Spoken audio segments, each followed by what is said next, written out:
आपको?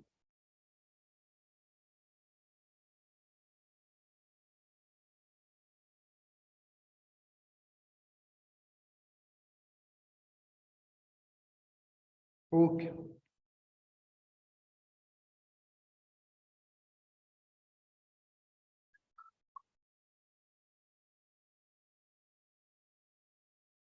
चलिए सर। कुछ स्टूडेंट्स हमें पहले से जानते हैं, कुछ को हम बता देते हैं। सर अहमद रजा खान हमारा पूरा नाम है। इंशाल्लाह फाइनेंशियल मैनेजमेंट हम देख रहे होंगे, और इवनिंग में क्लासेस होंगी हमारी इंशाल्लाह 6 to 9 इसी कैंपस में। और आपके पास दोनों ऑप्शन मौजूद हैं कि आप ऑनलाइन भी लें या आप फिजिकल क्लास लें, ठीक है। अच्छा, मेरा जो आपको एडवाइस है वो ये है कि आप फिजिकल लेंगे तो ज्यादा बेहतर है, ठीक है। जो आवाम आज ऑनलाइन बैठी हुई है, तो उनसे मेरी गुजारिश है कि कोशिश करें कि नेक्स्ट क्लास से वो खुद क्लास में आके बैठे। देखें, पेपर आप जानते हैं कि थोड़ा सा ट्रिकी है, और मैं उसको कहूँ कि अगर थोड़ा ट्रिकी नहीं काफी ट्रिकी है तो ये बात गलत नहीं होगी, ठीक है। अगर हम इस पेपर की बात करें पहले, as compare to other qualifications, तो सर एसीसीए ने इस चीज पर सिर्फ 2 ही पेपर रखे हुए हैं जो चीज हम पढ़ने जा रहे हैं। एक फाइनेंशियल मैनेजमेंट है और एक इसका एडवांस फाइनेंशियल एएफएम है, ठीक है। अब लेकिन अनफॉर्चुनेटली इंडस्ट्री में इस चीज की जरूरत बहुत ज्यादा है। इस पेपर की डेप्थ बहुत है, इस पेपर का यूजेज जो है आपकी प्रैक्टिकल लाइफ में बहुत ज्यादा है। तो इसीलिए आपसे कहने का पॉइंट यह है कि दूसरे, जैसे हम क्वालिफिकेशंस की बात करते हैं, आईसीएमए की अगर हम बात करते हैं तो वहां पर इसके 3 पेपर्स मौजूद हैं, इनके पास सिर्फ 2 पेपर्स मौजूद, ठीक है। एसीसीए का सीए के पास सिर्फ एक पेपर बीएफडी का मौजूद है। तो इसीलिए सर इस पेपर की डेप्थ बहुत है, और इन्होंने एक पेपर में बहुत बड़े एरियाज को कवर करने की कोशिश की गई है, जो कि अगर हम प्रैक्टिकल लाइफ में बात करें तो ये समझिए कि एक एक डिपार्टमेंट वो एक काम कर रहा होता है, जो यहाँ पर इन्होंने सारे कंपाइल करके इस पेपर में डाल दिए। तो ये थोड़ा सा मैं इस पेपर का बैकग्राउंड आपको बता दूं। सर पासिंग रेशियो इतना बुरा नहीं है, लेकिन इतना अच्छा भी नहीं कह सकते। फिर थोड़ा सा ट्रिकी है, तो आपको पता है हमारे स्टूडेंट जो है वो ट्रिक्स पे आके थोड़ा सा घबरा जाते हैं, ठीक है। उनको चाहिए एक प्रॉपर फॉर्मेट वाली चीज हो, हमें पहले से पता हो क्या चीज कहाँ जानी है, उसको हम रिपीटेशन की सूरत में करते हैं। यहाँ पर ऐसा नहीं है। आपको हर सवाल में हर पॉइंट पे डिसीजन लेना है। सर डिसीजन लेना है, क्या लेना है? डिसीजन, कि आया मैं इस कॉस्ट को रेलेवेंट मानूं, आया मैं छोड़ दूं, आया मेरे लिए इस क्वेश्चन में ये वाली वैल्यू रेलेवेंट है या नहीं। तो पॉइंट पॉइंट पे जो है वो सर आपके पास डिसीजन मेकिंग है इस पॉइंट, इस हर सवाल में, जिसकी भी टॉपिक के भी मैं बात करूंगा आपसे, ठीक है। पहली बात तो उसको अंदाजा करना है, इसकी बहुत ही डेप्थ वाला पेपर है, बहुत बड़ा टास्क होता है इतने लिमिटेड आवर्स में इस कोर्स को कंप्लीट करना। लास्ट टाइम, अच्छा दूसरा मसला क्या है, इवनिंग के बैच के साथ नॉर्मली आप लोग जॉब्स कर रहे होते, ठीक है। एक तो मॉर्निंग में जब पढ़ाते हैं ना, तो उसका बच्चा फिर भी जॉब नहीं कर रहा होता, और अगर आप मुझसे यकीन जाने पूछें कि सर क्या वो किट्स वगैरह सॉल्व कर लेते हैं, सर मैं बोलूंगा वो भी नहीं करते। तो जो बच्चा फ्री है वो नहीं कर रहा। आप लोग तो जॉब वाले भी, लास्ट सेशन जो मैंने खत्म किया है वो मैंने प्रैक्टिस करवाने की वजह से, क्योंकि मैं खुद किट्स करवाता हूँ, मैं खुद जो है ना वो आपको कैप्लान करवाऊंगा। तो इस, क्योंकि हमारा बच्चा नहीं करता अनफॉर्चुनेटली, देखा हर टीचर की अपनी डेप्थ, अपना एक मेथोडोलॉजी पढ़ाने की। अब अनफॉर्चुनेटली हमारा स्टूडेंट जिस बिहेवियर का आ रहा है वो ये आ रहा है कि सर आप मुझे ना हलवा बना के खिला दें, हो सकता है चम्मच भी आपको खुद उसके मुंह में डालना पड़ जाए। F9 के लेवल के बच्चे का ये आलम है सर। ये मैं आपसे कह दूं, आप भी करेंगे। जब मैं बोलूंगा यार हैंड आउट दिया तो हो गया, सर वो ऑफिस चला गया, तो सर वो थोड़ी सी काम ज्यादा हो गया था, सर वो घर में शादी आ गई, तो ये सब रीजंस आप देंगे, जिसके बाद आपका डिक्लाइन शुरू हो जाएगा उस पेपर में, ठीक है जी। फहद बिल्कुल, क्लास स्टार्ट हो गई है, हम इंट्रोडक्टरी बातें कर रहे हैं कुछ, उसके बाद बात शुरू करेंगे, ठीक है। अच्छा, तो सर ये पॉइंट याद रखें, आपका ये फाइनेंशियल मैनेजमेंट का जो पेपर है, जिसके पास एसीसी के पास के सिर्फ 2 ही पेपर हैं, और आपको पता है एएफएम जो है वो आपके ऑप्शनल है, कुछ बच्चे नहीं भी लेते वो। तो अगर आपने नहीं लेना तो फिर तो आपके लिए सब कुछ ही यही करना, और आप इंडस्ट्री में जाके बुरे तरीके से पिटेंगे अगर आपने इस पेपर को तमीज से नहीं पढ़ा, ठीक है। तो इसलिए मैन्युफैक्चरिंग कंसर्न से बहुत रिलेटेड है, ठीक है। जितनी भी आपकी कॉर्पोरेट वर्ल्ड है उसके हर डिपार्टमेंट के अंदर इस पेपर का यूज है। जितनी आपने फाइनेंशियल अकाउंटिंग पढ़ी, जितनी आपने मैनेजमेंट अकाउंटिंग पढ़ी, यूं समझो उन दोनों को मिला दिया, इसलिए इसका नाम पड़ गया गया फाइनेंशियल मैनेजमेंट। ना समझ में आ रही? तो सर इसीलिए इस पेपर को थोड़ा सा टाइम देना है आपने, प्रैक्टिस रोजाना करनी है। आज मैंने आपको जो हैंडआउट शेयर किया है उसमें मैंने कुछ अपना इंट्रोडक्टरी हैंडआउट दिया पहला, और दूसरा पेपर भी मैंने आपको शेयर किया है कि इसका पेपर आता कैसे है। अभी मैं उसमें डिटेल में बात करूंगा, ठीक है। तो सर ये हमारा थोड़ा सा स्टार्ट हो गई। अच्छा, अब इस पेपर से और हमारा जो सेशन होगा इससे रिलेटेड थोड़ी सी बात कर लेते हैं। जी बेटा जरूर।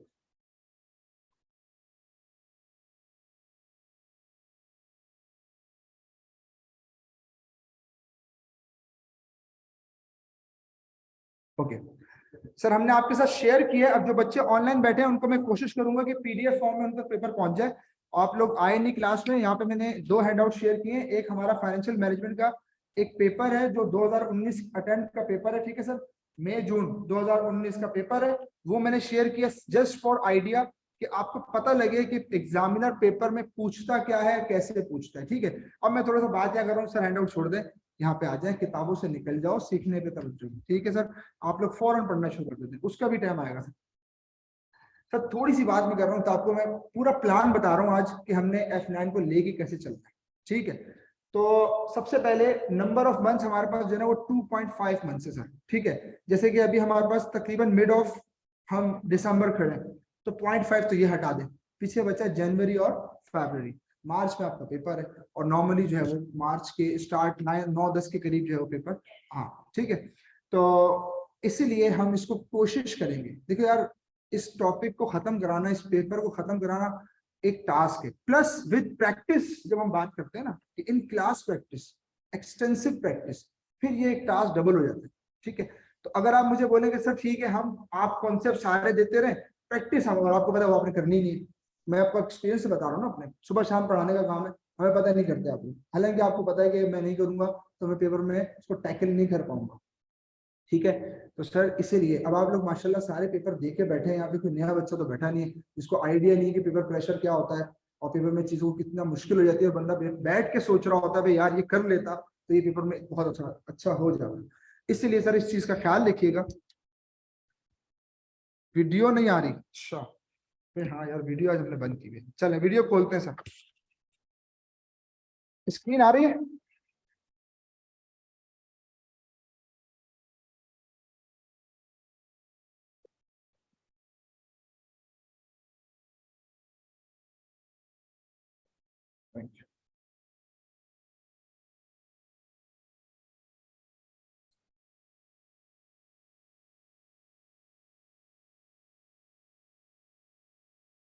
अच्छा सर, वीडियो ज्यादा क्लियर ना हो तो जरा यहाँ पे हमने क्योंकि स्क्रीन खोली हुई है, तो हो सकता है कि वीडियो ज्यादा क्लियर ना हो, तो आप परेशान नहीं होइएगा, क्योंकि रूम में हमने लाइट थोड़ी कम रखी है क्योंकि स्टूडेंट सामने बैठे हैं, उनके लिए बोर्ड अपीयरेंस का मसला आ रहा था इसलिए, ठीक है।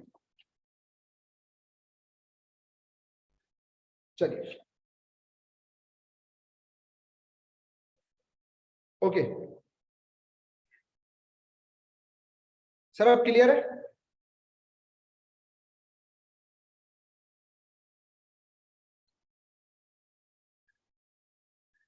सर ये पुराने हमारे हैं बच्चे, ठीक है। चलिए ओके, तो सर बात क्या कर रहा था मैं आपसे, क्लास ड्यूरेशन नॉर्मली हमारा 3 से 4 घंटे का होगा, ठीक है सर। संडे को भी फिर हम आपको कॉल करेंगे, कोई बीच में ना रोए कि सर वो संडे ना रखें, मंडे ना रखें। देखिए मैं आपको बता रहा हूँ कि हम लोग वैसे फंसे हुए होते हैं, आप मना करते हैं ना, हम फिर कहीं और एंगेज हो जाते हैं, फिर आपकी क्लास रह जाएगी, ठीक है। और अटेम्प्ट का पेपर है, जितना डिले करेंगे आपका नुकसान है, ठीक है। तो इसलिए कोई क्लास में किसी किस्म का एक्सक्यूज पेश ना करें कि सर ये क्लास हो जाएगी तो सर हम आज नहीं रखें, या ऐसा कोई भी रीजन ना पेश कीजिएगा, ठीक है। तो नंबर ऑफ क्लासेस जो है शुरू में हम 2 रखेंगे, इंशाल्लाह दिसंबर के बाद हम उसको 3 और फिर 4 भी करेंगे, जैसे अकॉर्डिंग टू नीड होगा, सही है। प्रैक्टिस सेशन अलग रखेंगे जिसमें हम सिर्फ क्वेश्चंस करेंगे, जो पढ़ चुके होंगे टॉपिक्स वही हम जो है इंशाल्लाह, क्योंकि आप लोग माशाल्लाह याददाश्त बहुत अच्छी है आप लोग की। एक टॉपिक खत्म करता हूँ, दूसरा शुरू करता हूँ, पिछले टॉपिक का एक सवाल पूछ लो, नहीं आता आंसर, ठीक है, क्योंकि सर वो आपने पढ़ाया था, मैं पढ़ना शुरू करूंगा। तो सर ये वाला सीन्स में करते हैं बच्चे। ओके, जो ऑनलाइन स्टूडेंट्स हैं सर, देखिए यहाँ पर लाइव भी क्लास चल रही है और ये क्लास रिकॉर्ड भी हो रही है आप लोग के फायदे के लिए। तो अगर रिकॉर्डिंग के दौरान मैं क्वेश्चंस लूंगा तो रिकॉर्डिंग होगी खराब। तो आपने करना सिर्फ ये है कि मुझे, मेरा नंबर ग्रुप पे आया हुआ है, आप जैसी क्वेश्चन पे हो ऑडियो मुझे ग्रुप पे छोड़ दें, या आप मुझे पर्सनल पे छोड़ सकते हैं, मैं इंशाल्लाह वो ऑडियो सुन के ऑनलाइन वालों का आंसर दे दूंगा। या अगर ऑनलाइन टाइप कर सकता है तो टाइप करने का ऑप्शन सबसे अच्छा है, मैं इंशाल्लाह वहां से पढ़ के चैट से आंसर करूंगा। सारे स्टूडेंट्स माइक को म्यूट रखिएगा जब तक मैं आपसे खुद ना कहूं कि अनम्यूट कर दे, ठीक है। यहाँ तक कोई बात है तो पूछ ले सर। अच्छा अब देखें, रिसोर्सेज जो हम इस्तेमाल करेंगे अपने इंशाल्लाह F9 में, तो वो आपके सामने मैं लिख रहा हूँ। एक तो क्लास हैंडआउट्स आपके पास आएंगे, जरूर आएंगे। और जो स्टडी टेक्स्ट हम यूज करेंगे सर वो कैप्लान यूज करेंगे। बेतहाशा थ्योरी आ रही है पेपर में इससे, ठीक है, रेलेवेंट थ्योरी इसमें लिखी हुई है। अभी मैं आपको जब पेपर दिखाऊंगा और आपको मैं वही चीजें कैप्लान से उठा के दिखाऊंगा, तो आप बोलेगे सर इसका मतलब ये है कि कैप्लान पढ़ लिया तो काम हो जाएगा, ठीक है। बीबीबी की अगर हम किट करेंगे एडिशनल, मैंने इसलिए लिखा है इसको कि आप लोग माशाल्लाह एक किट नहीं करते, तो फिर आप दूसरी किट कहाँ से करेंगे, है ना। तो इसीलिए कह रहा है बिल्कुल, तो ये बिल्कुल सही बोला आपने। तो इसलिए मैं क्लास में कोशिश करूंगा कि एक किट मेरे साथ हो जाए और एक घर पे आप करें। देखो मैं आपको एक बात बताऊं, टू बी फ्रैंक, मैं बहुत सारी क्वालिफिकेशन पढ़ाता हूँ, ACCA, ICMA, CA, सारी क्वालिफिकेशन। अगर आप मुझसे पूछे ना कि सबसे अच्छा स्ट्रक्चर किसका है, सर आपके ACCA का। इसीलिए इसका पासिंग रेशियो भी सबसे अच्छा है। उसकी रीजन पता है क्या, इसने पेपर आउट कर दिया, यकीन जानिए ACCA ने अपना पेपर आउट कर दिया, ठीक है। बड़ा साइलेंट कर लो इसको।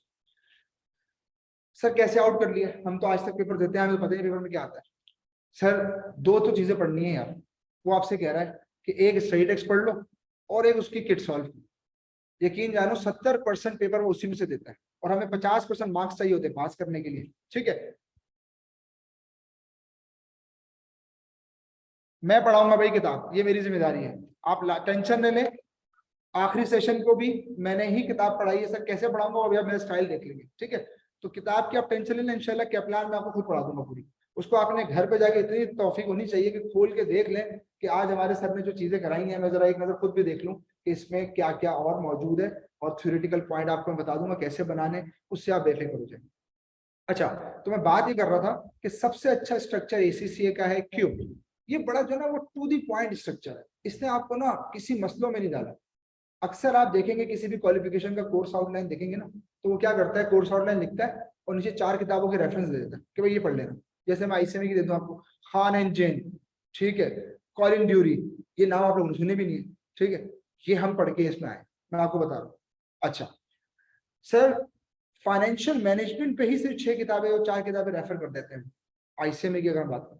ACC ने आपसे कोई रेफरेंस नहीं दिया, बोला भाई मेरी स्टडी टेक्स्ट है वो पढ़ लो और मेरी किट सॉल्व करो और पास है। तीसरा पॉइंट है पास भी, वो करके आ जाना सर, मैं पेपर पास कर दूंगा। इसलिए मैं कहता हूँ ACC का पासिंग रेशियो इसलिए अच्छा है कि उसने आपको ज्यादा कंफ्यूज नहीं किया हुआ। तो सर आपसे मेरी अर्ज है कि दो चीजों पे स्टक रहना, एक आपकी स्टडी टेक्स्ट को नहीं छोड़ना, हर टॉपिक की थ्योरेटिकल आइटम्स को कंप्लीटली कॉम्प्रिहेंसिवली आपने जो है ना वो कवर करना है। आप देखें आपका पेपर कहीं नहीं जाता। मैं एग्जांपल देता हूँ, हमारे पे अभी पेपर पैटर्न में डिस्कस करूंगा आपसे, बड़ा मोबाइल रखो। सेक्शन सेक्शन सी जो है उसके अंदर 20 मार्क के 2 सवाल आते हैं। मैं छोटी सी एग्जांपल कोट कर दूं फिर आगे बढ़ता हूं। सर याद रखें उस 20 मार्क्स में से ना 11 मार्क की कैलकुलेशन होती है, जैसे उसने आपसे एनपीवी पूछ ली, ठीक है, किसी भी अप्रेजल के सवाल में, और पता है 9 मार्क के नीचे थ्योरी लगा देता है कि discuss the different views given in the questions. आपको भी आइडिया होगा तो आप भी पेपर देखें। अब आप बताएं कहाँ रह गई थ्योरी और कहाँ रह गया कैलकुलेशन, कहाँ 11 मार्क 9 मार्क, कोई फर्क ही नहीं है, तकरीबन 50-50% है। हमारी कौम क्या कर रही है, सिर्फ कैलकुलेशन पे फोकस करके चली जाती है और किताब को पढ़ के नहीं जाती, फिर वहां बैठ के परेशान होते हैं। अच्छा, फिर पाकिस्तानी कौम में छोड़ के नहीं आती, लिख के आती है गलत अपनी तरफ से। सर यही मसला है। दो बातें मैं आपसे फिर कह रहा हूँ, थ्योरी को भी उतनी ही अहमियत देनी है जितनी कैलकुलेशन को देनी। मैंने एनपीवी का एक सवाल करा दिया, पॉजिटिव आ गई, अब उसने ऊपर अजान हो रही है। सर 1 सेकंड का 2 मिनट का ब्रेक करें, अजान हो रही है, फिर उसके बाद शुरू।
हम बढ़ रहे हैं अपने फाइनेंशियल मैनेजमेंट के वो एरियाज जो एग्जामिनर के मोस्ट फेवरेट एरियाज हैं, जिसको आप मुझसे कहें कि सर क्या करें F9 में, तो मैं कहूँगा बस ये कर लें। ठीक है, अभी कॉपी ना करें, मैं कॉपी करने का आपको टाइम नहीं है सर, मुझे पता है आपको सबसे महबूब मशगला आपका ये है कि सर आप कॉपी कर लें जल्दी से, का बात करते हैं। ठीक है सर, सबसे इम्पोर्टेंट मैं पहले जरा इम्पोर्टेंस आपको बताऊं इस तरीके से कि ये टॉपिक तो आप लिख लेंगे, लेकिन पेपर में इसकी प्लेसमेंट बड़ी इंपॉर्टेंट है।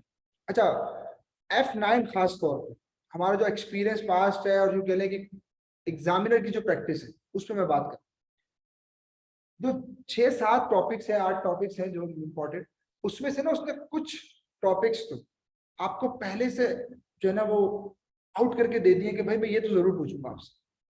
ठीक है, अब आप मुझसे पूछें सर वो कौन से टॉपिक है जो वो लाजमी पूछ रहा है। देखो आपके पेपर के 3 हिस्से हैं, सेक्शन ए, बी और सी। सबसे पहले अगर हम सेक्शन ए की बात करें तो यार सेक्शन ए जो है ना वो एक ऐसा सेक्शन है जिसमें उसने आपसे एमसीक्यूज पूछने। क्या पूछने सर? हाँ, 15 एमसीक्यूज पूछने, हर एमसीक्यूज के 2 मार्क है, तो 30 मार्क का पेपर सेक्शन ए पे।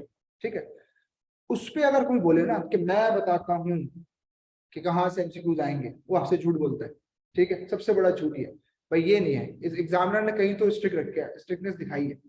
ये एरिया ऐसा है सेक्शन ए वाला जिसको कोई नहीं प्रिडिक्ट कर सकता कि कहाँ से आए, ये प्योर स्टूडेंट की अपनी स्ट्रेंथ को वो चेक करता है वहां पे। ठीक है, तो सेक्शन ए को साइड पे कर दे, जितने भी टॉपिक है सारे इंपॉर्टेंट है। उस पर बेसिकली वो आपका कोर्स कवरेज चेक कर रहा हो कि यार एक चीज कोर्स कवरेज चेक करता है, दूसरा कॉन्सेप्ट चेक करता है। देखो मैं एक बात और बता दूं प्रोफेशनल पेपर की, अगर आपने पूरा पेपर सही किया लेकिन आपने कोई बेसिक कॉन्सेप्ट में गलती की है सर, जो कि आपको नहीं करनी चाहिए थी, और उसको फील हो गया कहीं से कि भाई इसका ये एरिया बिल्कुल खराब है, वो आपको 49 पे रोकेगा। उसकी पूरी कोशिश होगी कि मैं इसको 49 पे रोक दूं। सही है, तो इसलिए सर इस पॉइंट को जहन में रखिएगा। आप ये मत समझिएगा कि कहीं मैं तुक्का लगा के आगे बढ़ जाऊंगा, तुक्का लगाने वाले अक्सर रुक जाएगा, क्योंकि उसको एग्जामिनर पूरे 70 मार्क भी ले रहा होगा ना सर, कहीं ना कहीं से आके वो 49 पे उसको ब्रेक करनी है। उसने चाहता है एग्जामिनर कि आप दोबारा पढ़ के, वो आपका दुश्मन नहीं एग्जामिनर, वो चाहता है परफेक्ट हो जाओ, लेकिन आपको तो बुरा लगेगा, फिर पैसे भरेंगे, फिर काम करेंगे। ठीक है, तो सर इसीलिए मैं आपको पहले से एडवाइस कर रहा हूँ इस पेपर में कोई तुक्का नहीं करना। ठीक है, इस पेपर में कोई तुक्का चलने वाला नहीं। अच्छा, अब सर फिर क्या करें, अब सुने गौर से, बी पे आप सेक्शन बी के अंदर ना उसने आपको बड़ी मदद किया। क्या मदद की है सर?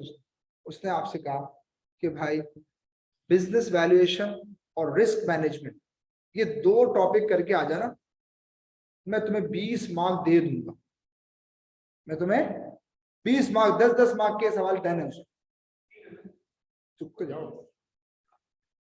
ये 2 डन है, अब तीसरा उसने क्या रखा है वो उसने नहीं बताया, कहीं तो वो रखेगा ना। मैं आपको वो बता रहा हूँ जो पेपर आउट कर दिया उसने। सही है सर, तो तीसरा उसने नहीं बताया, लेकिन मैं आपको वो बता रहा हूँ जो पेपर उसने आउट कर दिया। यार अब ये तो कर लो यार, business valuation, risk management. Normally आपके 20 मार्क का सवाल 10-10 मार्क के मौजूद है आपके पास सेक्शन बी के। ठीक हो गया, चलो 20 मार्क का ये हो गया। अब आओ सेक्शन सी की तरफ, वहां पे 2 आपके CRQs हैं। ठीक है, वो उसने आउट करके दिए में सर आप, एक तो डन है उसमें जो आउट किया बस, अप्रेजल लास्ट टाइम भी आया। ठीक है, 20 मार्क का वो पेपर उसने सेक्शन सी से पहले ही आपको बता दिया कि भाई ये लाजमी करके आए। तो सर अगर मैं कंक्लूड करूं तो 3 टॉपिक आपके पॉइंट्स पे आ गए सर, एक अप्रेजल 20 मार्क, एक रिस्क मैनेजमेंट, एक बिजनेस वैल्यूएशन। सर ये 3 टॉपिक अगर मैं करके चला जाऊं तो 40 मार्क तो मुझे यहाँ से गेन हो जाएंगे, है ना। पेपर पास के करीब जा रहा हूँ, पहले तो पास करना ना भाई, पोजीशन बाद में देखेंगे। हैं? हाँ, अब 10 के लिए सर आपने मेहनत करनी, ये तो एक प्रोफेशनल एग्जाम यार, कम से कम इतना तो करना पड़ेगा प्रोफेशनल स्टूडेंट।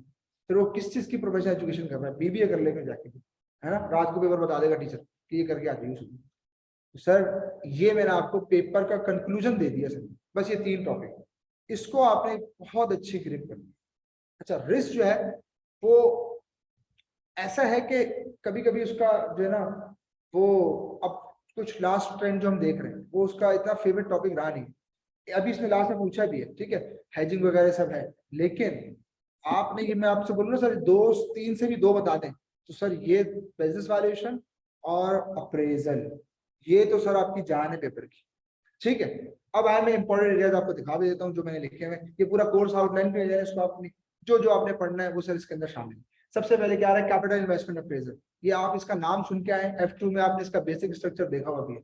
ठीक है, लेकिन यहाँ पे बहुत एक्सटेंसिव लेवल का मौजूद है, और फिर इससे भी ऊपर लेवल का APM AFM के अंदर मौजूद है। ठीक है, फिर मैं रिपीट कर दूं, अगर आपका AFM नहीं सिलेक्ट करना आगे तो सब कुछ यही है, फिर आपके आगे पेपर आपने नहीं देना है तो सब फिर सब कुछ आपका यही है, इसलिए बहुत मेहनत से पढ़ना है पेपर। सेकंड आ रहा है वैक, weighted average cost of capital, इंतहाई इंपॉर्टेंट टॉपिक। 20 मार्क का पेपर में सवाल जब भी दूसरा आया वही आया। ठीक है, वैक अभी भी आया, इस मरतबा भी आया। ठीक है, अच्छा 20 मार्क की जो एजुकेशन है ना उसको भी सुन लें। वो ऐसा नहीं है कि उसने 20 मार्क की कैलकुलेशन दे दी, फिर बता रहा हूँ, वो डिवाइड करता है थ्योरी पे, कम से कम 7 मार्क की थ्योरी तो देगा वो आपको उसके अंदर भी। तो इसलिए मैं आपसे बार बार कह रहा हूँ कि सर थ्योरी को फोकस करना है। अगर आपको लिखनी भी पड़ रही है ना थ्योरी, मैं आपको लिखवा दूंगा, लेकिन सर मैं भी एक लिमिट तक लिखवाऊंगा ना। और थ्योरी लिखवाने बैठ जाऊंगा तो कोर्स कौन खत्म करेगा? हर चीज की एक लिमिटेशन है। तो आपका रोल बड़ा इंपॉर्टेंट है। ठीक है, खासतौर पर हमारे मेल स्टूडेंट्स ये थ्योरी से ज्यादा भागते हैं। सर इसको आपने टाइम देना है, मैं आपको पहली क्लास से बोलना शुरू हो गया, अब आप गलती करेंगे आपको अपना नुकसान।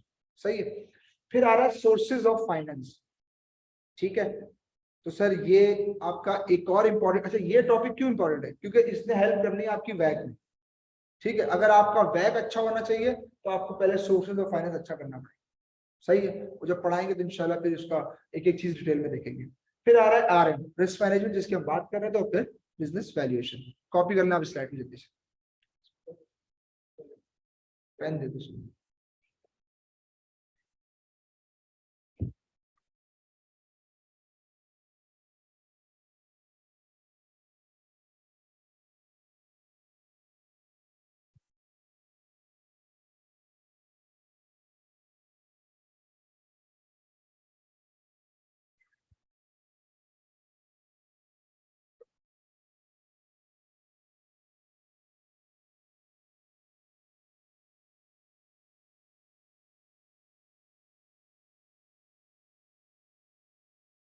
ओके, मैं रीशेयर करता हूँ। ठीक है, चलो अब आ रही है।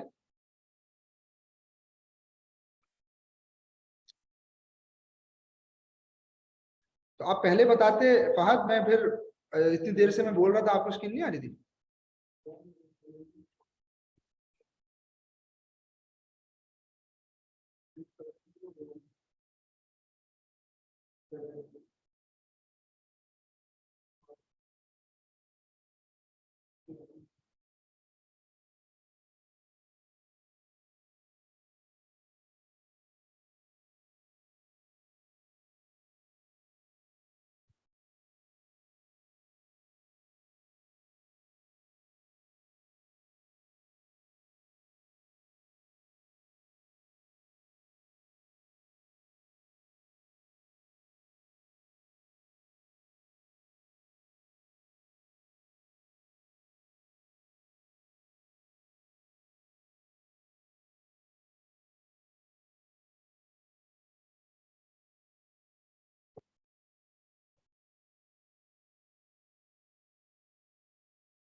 ओके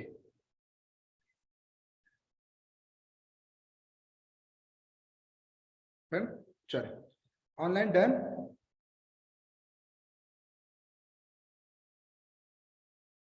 ओके चले सर आगे बढ़े। तो जो नेक्स्ट हमारा एरिया ऑफ कोर्स होगा सर, वो होगा वर्किंग कैपिटल मैनेजमेंट। ठीक है, वर्किंग कैपिटल का इंट्रोडक्शन है आपके पास थोड़ा सा, लेकिन यहाँ पे इंशाल्लाह हम इसको एक्सटेंसिव लेवल पे देख रहे होंगे। और जो दो लास्ट थ्योरेटिकल आइटम है, यूं समझे कि उससे अगर कभी इसने पूछा है तो बिल्कुल 5-10 नंबर का पेपर आया है इससे, इतने ज्यादा इंपॉर्टेंट नहीं है, लेकिन इस्लामिक फाइनेंस और इकोनॉमिक्स का पार्ट इसने यहाँ पे रखा है, वो इंशाल्लाह हम थ्योरी के पेपर में आपका इसका हैंड आउट भी दे देंगे और इसको समझा भी देंगे, इसको आप वहां से कर लीजिएगा, उतना ज्यादा टाइम नहीं लगेगा इस पर। ठीक है, थ्योरी आपने पक्की के बार बार क्या कॉपी कर लें इसको।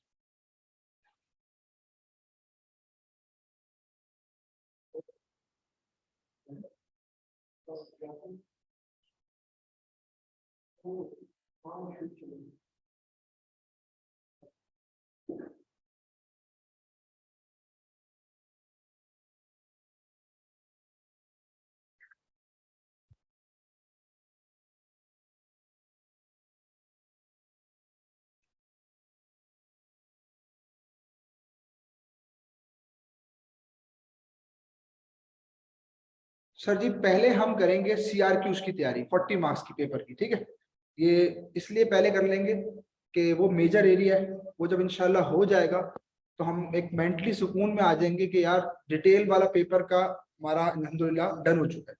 फिर हम बी की तरफ बढ़ेंगे, इस तरीके से हम ऑर्डर में चलेंगे और फिर हम लास्ट में ए। लेकिन ए को हम साथ साथ करते रहेंगे, जैसे ऐसी बात है जब हम एक कॉन्सेप्ट शुरू करेंगे तो शुरू में छोटे छोटे सवाल हमने करने हैं, वही आपका सेक्शन ए वहीं से कवर हो जाएगा, लेकिन फिर उसके पास पेपर के सवाल भी हम साथ साथ देख होंगे। अच्छा, मसला ये है आप लोग के पास करने को देखो बहुत सारी चीजें हैं, लेकिन मसला ये है कि आप लोग घर में कितना टाइम देंगे ये ज्यादा इंपॉर्टेंट है। क्लास में देखो 3 घंटे की क्लास होगी, उसमें मुझे कॉन्सेप्ट भी देने हैं, मुझे एग्जाम्पल्स भी देनी है, मुझे प्रैक्टिस भी करानी है।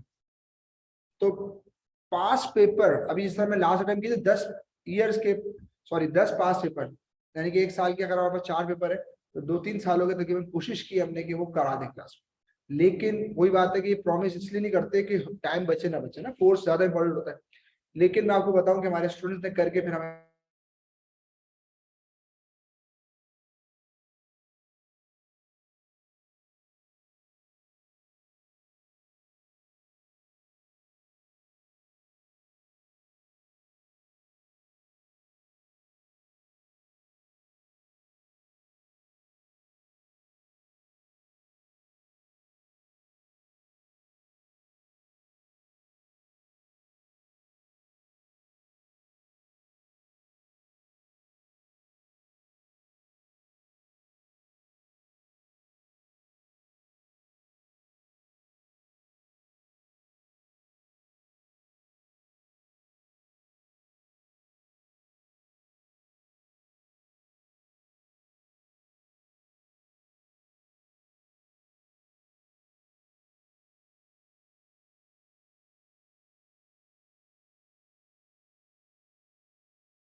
ओके सॉरी, सो थोड़ा सा इंटरप्शन हुआ है।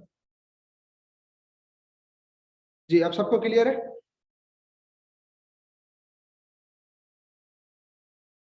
ओके सर, तो मैं बात कर रहा था कि हमने तैयारी करनी कैसे। तो हम इंशाल्लाह पहले सेक्शन सी पे काम करेंगे, जो डिटेल क्वेश्चंस होंगे वो जब हो जाएंगे तो हमारा मेंटी पीस आ जाएगा इंशाल्लाह, फिर हम बी की तरफ जाएंगे और फिर हम ए जो है वो साथ साथ चलता रहेगा, क्योंकि ए का तो कोई स्पेसिफिक टॉपिक भी नहीं है जिसको हम कहेंगे सर इसमें से ए आना है। तो सर वो जनरल एरिया है, हर एरिया से पूछ सकता है, और लास्ट में भी उसने ऐसा ही किया है। ठीक है, अब सर मैं जरा थोड़ा सा आपको पेपर का इंट्रोडक्शन दे दूं कि पेपर में वो किस सेक्शन में क्या पूछ रहा है, ये मैं लिखवा भी दूंगा आपको, और किस सेक्शन को आपने कितना टाइम देना है, हर चीज मैं यहाँ पे एक्सप्लेन करने जा रहा हूँ, जरा गौर से देखिए। सेक्शन ए आ रहा है सर पेपर में, और 15 MCQs इसमें मौजूद है सर, हर MCQs के 2 मार्क होने, तो टोटल 30 मार्क्स का आपका सेक्शन ए आ गया। अब जरा गौर से सोचो 40 मार्क का पेपर आउट है। 30 में से अगर तुमने 5 एमसीक्यूज भी सही कर दिए, ठीक है, 30 मार्क्स में से अगर तुमने 10 मार्क भी कर लिए, या 15 में से 5 एमसीक्यूज लेस देन 50% कर लिए, तो सर आप पेपर पास कर सकते, ठीक है।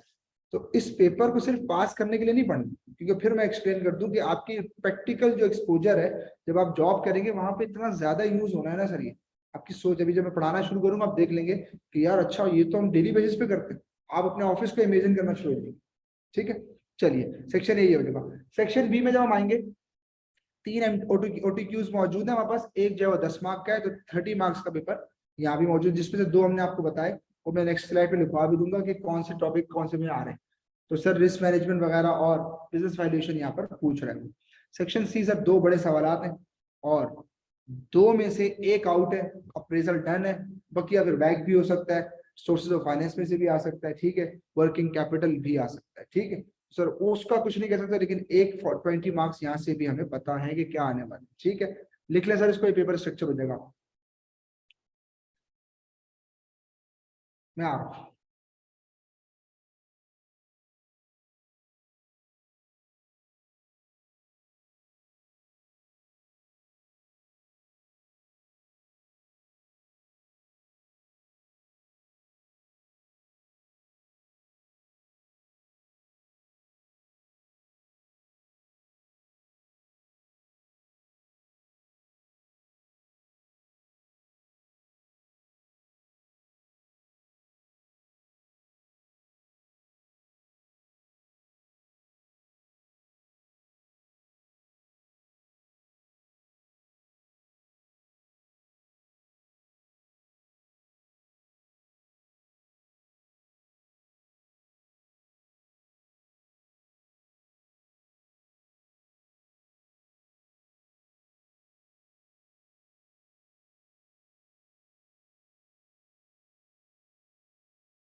डन।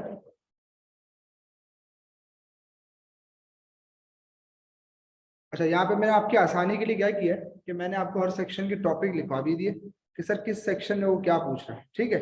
तो इसको भी आप अपने ध्यान में रखिएगा। जैसे सेक्शन ए के लिए हमने लिख दिया क्या, question can come from any part of course, जबकि सेक्शन बी जो है वो आ गया आपके पास रिस्क मैनेजमेंट और बिजनेस वैल्यूएशन। अच्छा, एक खूबसूरत बात और भी है, वो ये कि इसने ये भी एक नॉर्मल प्रैक्टिस है एग्जामिनर की, कि जब वो आपसे रिस्क मैनेजमेंट और बिजनेस वैल्यूएशन उसने आपको बी में दे दिया, तो सी में उससे नहीं पूछेगा, सी में उससे नहीं पूछेगा। अच्छा, ये तो बड़ी अच्छी बात लिख भी दी हमने, क्या not come in section C. फिर सेक्शन सी में क्या है, एक क्वेश्चन अप्रेजल का डन है और पीछे बच गया एक सवाल। अब एक सवाल कैसे आएगा वो समझिए। एक सवाल ऐसे आएगा जैसे बिजनेस फाइनेंस है, वर्किंग कैपिटल है, इनको मिला के, और एक बिजनेस वैल्यूएशन का पार्ट, इन 3 के पार्ट्स को मिला के वो एक सवाल बना देते हैं।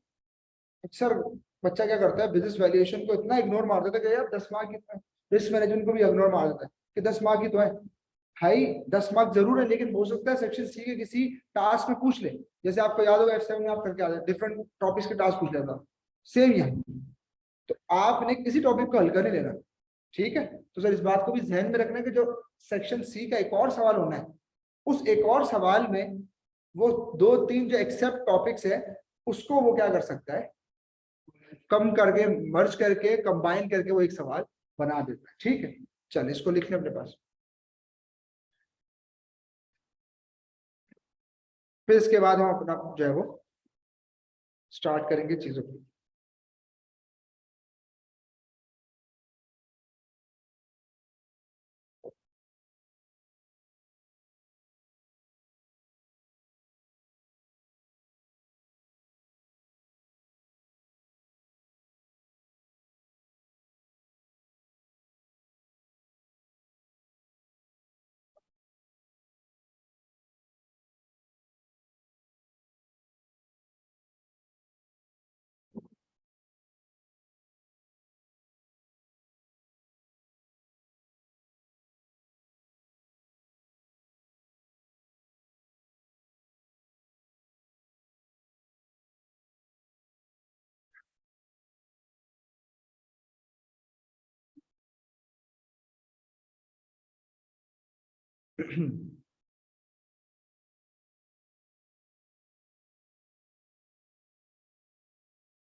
चलिए सर, मैं स्टार्ट करने जा रहा हूँ, ठीक है।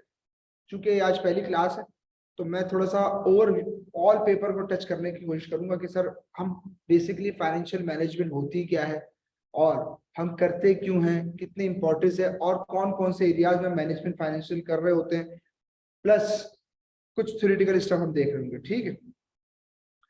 तो सर ये जो क्लास होगी आपकी, अक्सर स्टूडेंट से मैं कहता हूँ कि पहली क्लास सुन लो। अक्सर अब आपके बाद ज्वाइन करेंगे नए नए, तो उनसे मैं बार बार कहूंगा पहली क्लास लाजमी सुन लें सर, इतनी इंपॉर्टेंट क्लास, ठीक है। क्योंकि ये सारा स्ट्रक्चर जो आज हम पढ़ेंगे इंशाल्लाह फिर इसको हमने इम्प्लीमेंट करना है नेक्स्ट क्लास में, ठीक हो गया। चलो सर, सबसे पहले एफएम की फाइनेंशियल मैनेजमेंट को लोग डिफरेंट अंदाज में एक्सप्लेन करने की कोशिश करते हैं। एक छोटा सा आसान तरीका हमने यहाँ लिखने की कोशिश की है, जरा पहले इसको देख लेते हैं। क्या कह रहा है आपसे कि फाइनेंशियल मैनेजमेंट जो है वो कंसर्न करता है एफिशिएंट एक्विजिशन डेवलपमेंट। ये बाद में पढ़ेंगे, पहले मैं जरा इसका आपको एक जर्नियन आइडिया दे दूं कि सर होता क्या है फाइनेंशियल मैनेजमेंट। अगर मैं इस वर्ड को एक्सप्लेन किसी के सामने करूंगा तो सर ये फाइनेंशियल मैनेजमेंट को मैं कैसे एक्सप्लेन करूं। चले सर, सबसे पहले तो याद रखें कि जो वर्ड है फाइनेंशियल, ये एक अलग वर्ड है और मैनेजमेंट एक अलग वर्ड है। आपने मैनेजमेंट की डेफिनेशन में अगर देखें तो पढ़ा होगा आपने एफ वगैरह में कहीं कि मैनेजमेंट का मतलब ये होता है कि सिंपली, जिसको हम इफेक्टिव मैनेजमेंट कहते हैं सर, क्या सही चीज को सही टाइम पर सही जगह पुट करना, जिस कॉल्ड मैनेजमेंट। तीन कैरेक्टरिस्टिक्स, क्या सही चीज को यानी कि सही रिसोर्स को सही जगह डिप्लॉय करना और सही टाइम पर, दिस इज कॉल्ड मैनेजमेंट। तो सर फिर यहाँ ये वर्ड क्यों लगा फाइनेंशियल के साथ? यस, यहाँ पर हम यही सीखेंगे कि अपन का जो मनी है, अपन का जो फाइनेंस है, जो पैसा है, बिजनेस का जो रिसोर्सेज है, उनको हम कब, किस जगह और किस वक्त डिप्लॉय करें, ये हमारा इस सब्जेक्ट का मेजर है, ठीक है। अगर मैं आपसे बोलूं कि फाइनेंशियल मैनेजमेंट में हम तीन बड़ी चीजें पढ़ेंगे तो सब तीन यही है। मैं छोटी सी एग्जांपल देता हूं। आपने एक शॉप खोलनी है, ठीक है, एक छोटा सा कारोबार डालना है। सबसे पहले बात क्या हुई कि आपके जहन में एक आइडिया आया, राइट। उस आइडिया को एक्चुअल में करने के लिए मुझे क्या चाहिए? फाइनेंस चाहिए, पैसा चाहिए। क्या चाहिए? पैसा चाहिए। फिर जब पैसा आ जाएगा तो फिर मुझे डिसीजन लेना है कि मुझे किस चीज की दुकान डालनी है, क्या काम करना है मुझे, ठीक है। तो सबसे पहला डिसीजन जो होगा ना वो आपका फाइनेंस का डिसीजन। तो फाइनेंशियल मैनेजमेंट में तीन बड़े डिसीजन लेने हैं आपने। सबसे पहले फाइनेंस का डिसीजन कि फाइनेंस सबसे पहले आएगा कहां से। भाई मैं 10 बातें कर लूं, जब तक पैसा ही नहीं है तो मैं कोई भी आइडिया डेवलप कर सकता नहीं, ठीक है। तो सबसे पहली बात याद रखें, फाइनेंशियल मैनेजमेंट के इस पेपर में या इस कोर्स में एक बात सबसे पहले आनी है, वो क्या है कि फाइनेंस का डिसीजन लेना है। इसलिए आप देखिए चैप्टर भी है सोर्सेज ऑफ फाइनेंस, है कि नहीं, ठीक है। तो पहला डिसीजन है फाइनेंशियल डिसीजन कि मुझे पैसा कहां से ला, सोर्स क्या होगी मेरे पैसे की। अच्छा, अगर उसकी थोड़ा सा एलोबरेट करते सर, भाई आप जानते हैं कि इंटरनल सोर्स होता है, एक एक्सटर्नल सोर्स होता है। अगर आपके पास अपने ही रिजर्व्स, अपने ही रिसोर्सेज इतने मौजूद हैं कि आप उसको डेवलप कर सकते हैं, तो सर वहां से यूज करें। और फिर जब हम बाहर की तरफ देखते हैं तो वहां पे डिफरेंट ऑप्शंस मौजूद है। लोन का ऑप्शन मौजूद है, डिबेंचर का ऑप्शन मौजूद है, इक्विटी का ऑप्शन मौजूद है, राइट। फिर हम उसमें से कौन सा सिलेक्ट करेंगे, ये उसमें पढ़ना है हमने, सोर्सेज ऑफ फाइनेंस। वो जो चैप्टर अभी एरिया लिखा है आपको, उसके अंदर ये सब पढ़ना है कि भाई मैं कौन से सोर्स ऑफ फाइनेंस को सिलेक्ट करूं, ठीक है। वापस आ रहे हैं पॉइंट पे, फाइनेंशियल मैनेजमेंट में हम तीन बड़े डिसीजन लेते हैं। पहला क्या है सर? फाइनेंशियल डिसीजन, पैसा कहां से आए, ठीक हो गया। दूसरा डिसीजन, अच्छा आपने बोला यार मैं अब्बू से उधार लेता, ठीक है, पैसा आ गया, अब आपकी जेब में पड़ा हुआ 10 लाख रुपए। फाइनेंस पहला काम तो हो गया, पैसा अरेंज हो गया। फाइनेंशियल डिसीजन तो लेना था, ले लिया, अब्बा से पैसा ले लिया, इंटरनली जनरेट कर लिया, राइट। अब्बा को इंटरनली कह रहे हैं। सर सेकंड डिसीजन क्या लेना है? Investment decision. क्या लेना है? हाँ, दूसरा फाइनेंशियल मैनेजमेंट के अंदर सबसे इंपॉर्टेंट डिसीजन क्या है?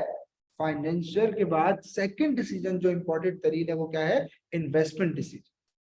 कि भाई ये जो पैसा ले आया हूं इसको लगाऊंगा कहाँ, सही है। अच्छा, ये जो मैनेजमेंट का वर्ड साथ लगा हुआ है, मैं अभी सिर्फ इस नाम पे सारी तकरीर कर रहा हूँ, जरा गौर से समझिएगा। ये जो मैनेजमेंट का वर्ड लगा हुआ है, ये इन तीनों स्टेप पे बार बार मैनेजमेंट तक टकराएगी। पहली मैनेजमेंट आपने क्या की, यार पैसा सही जगह कौन सी, जगह से पैसा ले लो, है ना।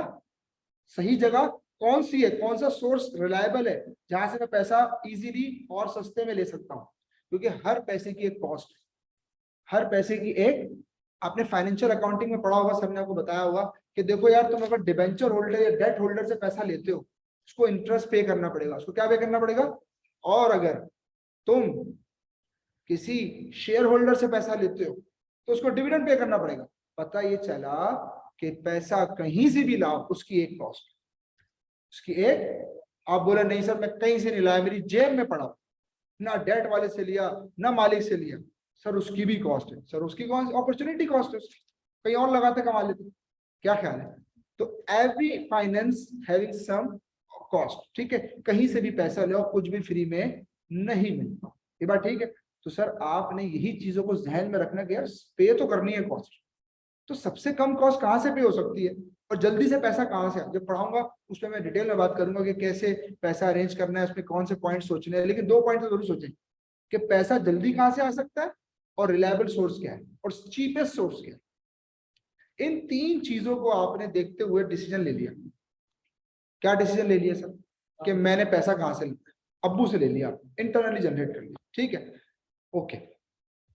दूसरा फिर आपने डिसीजन क्या लेना है कि इस पैसे को मुझे इन्वेस्ट कहाँ करना है, इन्वेस्टमेंट डिसीजन। अब उसमें भी आपके पास डिफरेंट ऑप्शन है, यार मैं किस चीज की शॉप खोलूं, या मैं ये पैसा किसी और बैंक में रखवा दूं, या मैं किसी कंपनी के शेयर खरीद लूं, है ना। तो दूसरा बड़ा डिसीजन फाइनेंशियल मैनेजमेंट में आप लेते हैं इन्वेस्टमेंट डिसीजन। आपने एक कंपनी बना ली, उससे क्या बना ली सर, आपने उससे एक कंपनी बना ली। एक सेकंड जरा लैपटॉप चार्ज पे लगा।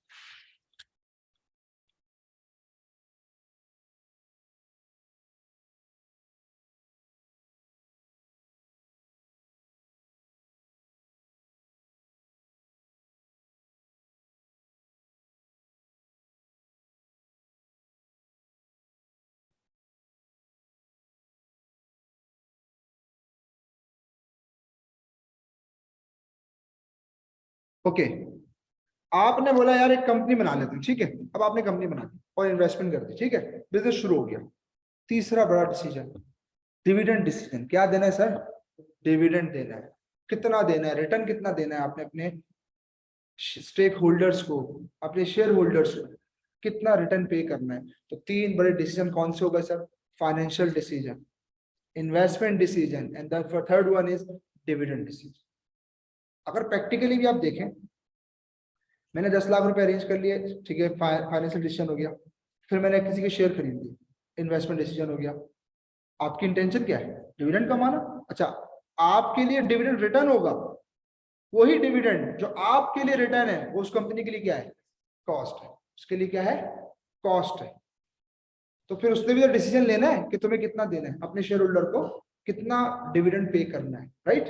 तो सर ये तीन बड़े डिसीजन हमने फाइनेंशियल मैनेजमेंट में लेने हैं। अब ये जब पूरा तो मैंने सर्कल समझाया, सर इसी सर्कल को जहन में रखेंगे और इसकी डेफिनेशन समझ में आएगी कि फाइनेंशियल मैनेजमेंट का बेसिकली मतलब क्या है। अगर आप मुझसे बोले सर आप दो लाइनों में आसान उर्दू में बता दें मतलब क्या है, तो सुन लें। अवेलेबल पैसे को, अवेलेबल फाइनेंस को ऐसे इन्वेस्ट करें कि इन्वेस्ट करने के बाद आपको ऐसा लगे कि इससे ज्यादा पैसा मैं इससे कमा सकता नहीं था। बस यही effective financial management, best possible way. तो सर फाइनेंशियल मैनेजमेंट आपको यही सब सिखाएगी जो हमने आपसे तीन बातें की, कि पैसा आएगा कहां से, लगाएंगे कहां, और रिटर्न कैसे पे करेंगे। बोल रहे कुछ, ठीक है। अब आए सर डेफिनेशन पढ़ लेते हैं, अब इंशाल्लाह समझ में आएगी। Financial management is concern with the efficient acquisition. क्या बात कर रहा है भाई, अपने रिसोर्सेज को, अपने फाइनेंस को इफिशिएंटली कैसे एक्वायर कर सकते हैं। Then and develop of both short term and long term financial resources to ensure that objective of the enterprises are achieved. अब जाहिर सी बात है, ये तो एक इसकी ऑथेंटिक डेफिनेशन है। देखो डेफिनेशन हमेशा ऑथेंटिक पढ़ा करो, चाहे वो थोड़ी सी मुश्किल लगे। क्यों, डेफिनेशन का मतलब ही क्या होता है, कि ऐसी स्टेटमेंट जो स्टैंडर्ड स्टेटमेंट ना पूरी दुनिया में मानी जाती है। तो आसानी के चक्कर में अक्सर लोग क्या करते हैं, गलत डेफिनेशन लिख देते हैं। सर नहीं, समझने के 10 तरीके हैं, लेकिन जब डेफिनेशन लिखने की बात आएगी ना, मैं आपके आगे कोई राइटर नहीं बनूंगा, मैं बोलूंगा भाई दिस इज द बेस्ट जो बता रहे हैं, ठीक है। इसको लिखोगे एग्जामिनर पूरे मार्क देगा। हल्की बात लिखोगे, चले एक डेफिनेशन के 2 मार्क है, अगर 2 मार्क पूरे चाहिए सर, ये डेफिनेशन आपके पास है। अगर आपको 1.5 मार्क्स चाहिए, इसमें 2 लफ्ज चेंज कर दो तो 1.5 मार्क्स मिल जाएंगे पेपर। आपका एग्जामिनर रिपोर्ट पढ़ना जरूरी है, मैं आपको बताऊं, लाजमी आप F9 की एग्जामिनर रिपोर्ट पढ़ा करें। फिर मैं आपको इंशाल्लाह आर्टिकल्स भी बताऊंगा, वो आर्टिकल भी पढ़ने हैं आप लोगों ने, लेकिन लाजमी एग्जामिनर रिपोर्ट पढ़ेंगे ना, तो आपको आइडिया हो जाएगा यार मैं कौन सी गलतियां करता हूँ और मुझे कौन सी गलतियां वो नहीं करनी, जिसकी वजह से मेरे मार्क्स कट हो रहे हैं, ठीक है। चलिए, अच्छा सुनिएगा गौर से, ये 3 बातें बताने के बाद अब इस डेफिनेशन को सुनो गौर से। कह रहा है फाइनेंशियल मैनेजमेंट रिलेट करती है किससे, एफिशिएंट एक्विजिशन से। भाई एफिशिएंट एक्विजिशन क्या वर्ड समझाया मैंने, वही कि पैसा आ सकता है कहां से, जल्दी कहां से आ सकता है, सस्ते में कहां से आ सकता है, ठीक है। एफिशिएंट एक्विजिशन तो मतलब ये हो गया। एक मिनट, हेलो,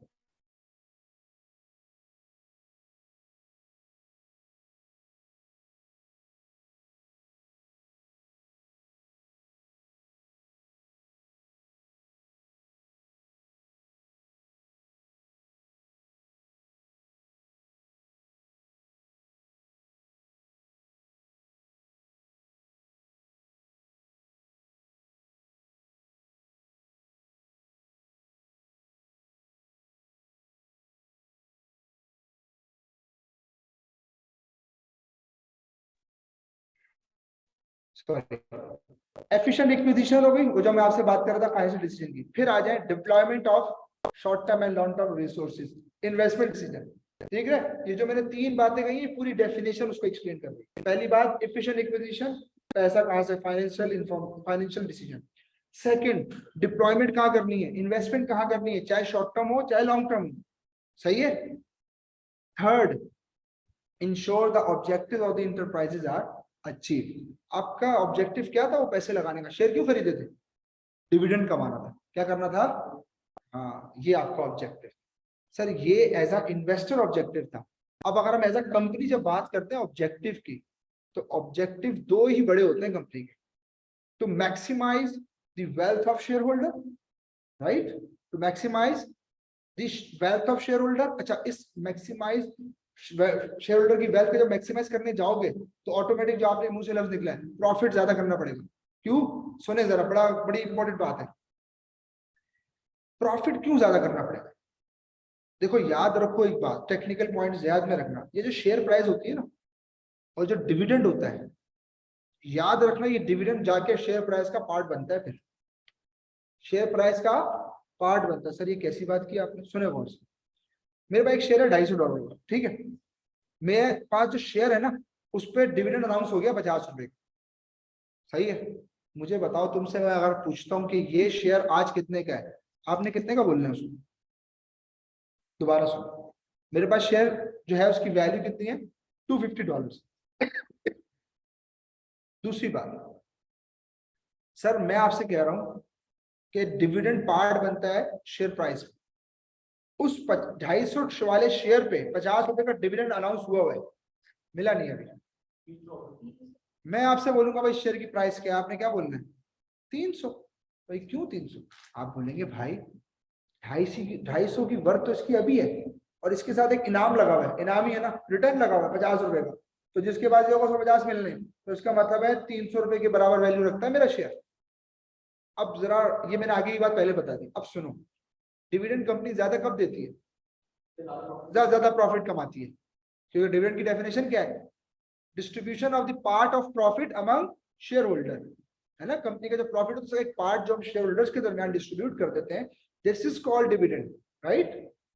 सर जी वो डिविडेंड ज्यादा ही तब होगा जब प्रॉफिट ज्यादा होगा। तो अल्टीमेट ऑब्जेक्टिव जो आपने कहा सर प्रॉफिट मैक्सिमाइज करें, तो प्रॉफिट जब मैक्सिमाइज करूंगा तो ज्यादा प्रॉफिट कमाऊंगा, ज्यादा प्रॉफिट कमाऊंगा तो मैं ज्यादा डिविडेंड दूंगा, जब ज्यादा डिविडेंड दूंगा तो मेरी शेयर प्राइस भी मार्केट में ऊपर जाएगी, ऑटोमेटिक मेरे शेयर होल्डर की वेल्थ क्या हो जाएगी, मैक्सिमाइज हो जाएगी। बात समझ में आ रही है, वो अभी बताते हैं, पढ़ा है आपने पहले, मैं बताता हूँ। सही कह रहे हैं आप। असल में देखो मसला क्या होता है, हम क्लास में जो पढ़ा रहे थे क्राउड को देख लें। अब मैं आप तो बता देंगे ये सन्नाटा, मैं किसी को वो नहीं कर रहा, हर तरह का बच्चा बैठा होता है ना, वो कंफ्यूज रहता है यार ये सर ने इसकी किस बात पे आ गई है, वो बात सर नहीं बता है। मैं बता रहा हूँ ठीक है, दो तरीके से कैसे मैक्सिमाइज होती है वो बता। ये वाली बात क्लियर है, मैं डेफिनेशन को क्लियर समझू, आप कॉपी करने पहले। ये बात यहीं से शुरू करूंगा जो भाई ने बोली। Very good. एक्विजिशन का मतलब पैसा कहाँ से लाएंगी आप, फाइनेंस डिसीजन, इसलिए तीनों डिसीजन को मैंने फिट किया था। Exactly exactly. नहीं, तीसरी बात जो है ना ये रिटर्न वाली, ये डिविडेंड डिसीजन। जैसे दोबारा बहुत आसान, आपने 10 लाख रुपए अरेंज किए, फाइनेंशियल डिसीजन एक्विजिशन, ठीक है। सेकंड, उस 10 लाख को आपने शेयर्स खरीद लिए, डिप्लॉयमेंट हो गई रिसोर्स की। उस पे आपकी नीयत क्या थी कि रिटर्न कमाऊंगी। Objective of the enterprise to achieve, कि जो भी आपके इन्वेस्टमेंट का ऑब्जेक्टिव था वो अचीव करना है, वो क्या, डिविडेंड कमाना है। ठीक है, कॉपी करने से।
डन।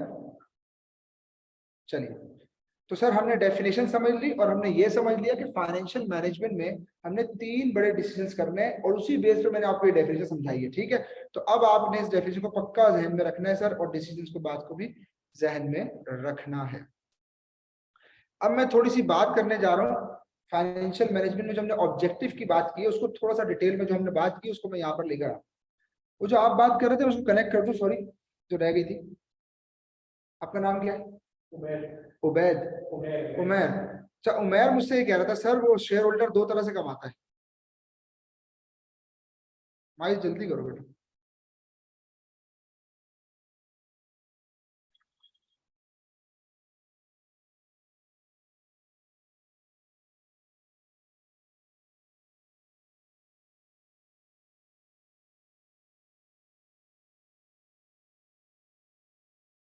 ठीक है,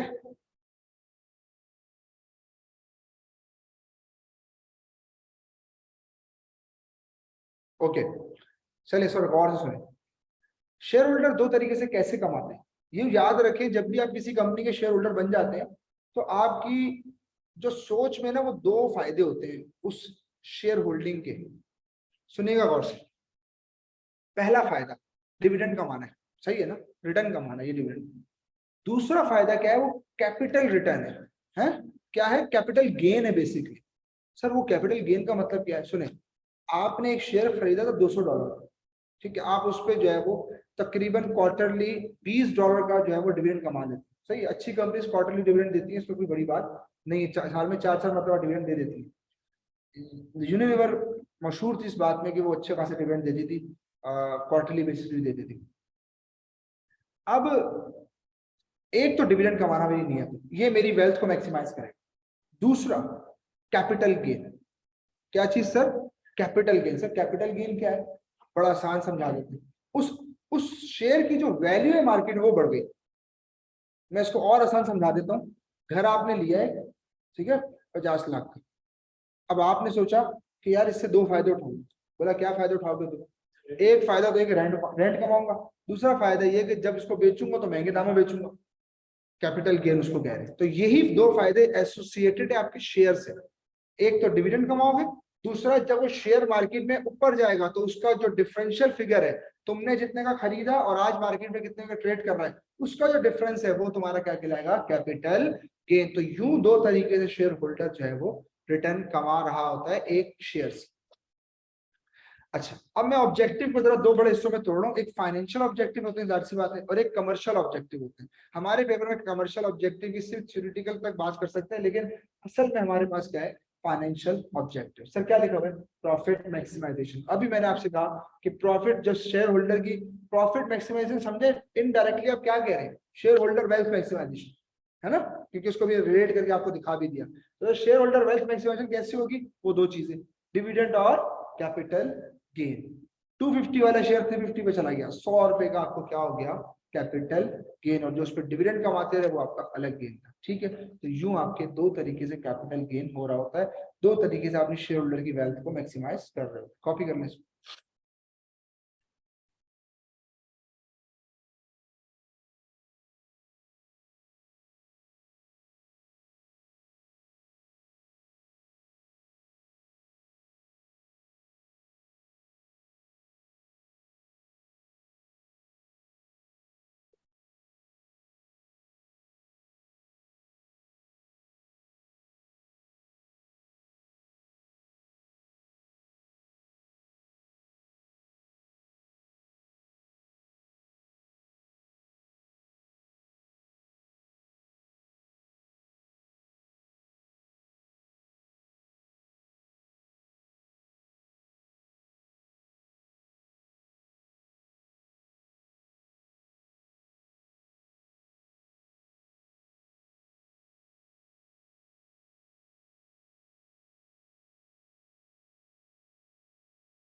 डन, चलिए आगे बढ़ रहे हैं।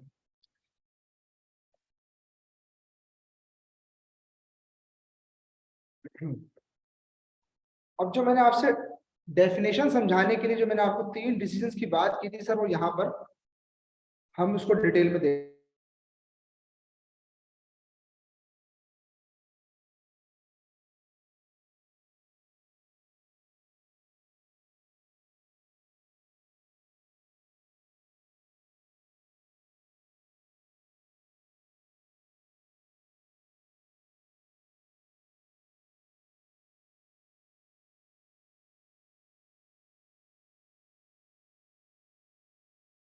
जितना भी कोर्स आउटलाइन है वो तोड़ दे तो सर इन तीन हिस्सों में तोड़ सकते हैं, ठीक है। चलिए, तो सर इसको कॉपी कर लें, यही तीन बातें जो हमने आपसे की थी इसको लिख लें, एक्सप्लेन तो मैं कर चुका हूँ, कोई बात और क्लियर करनी हो तो पूछ सकते हैं आप।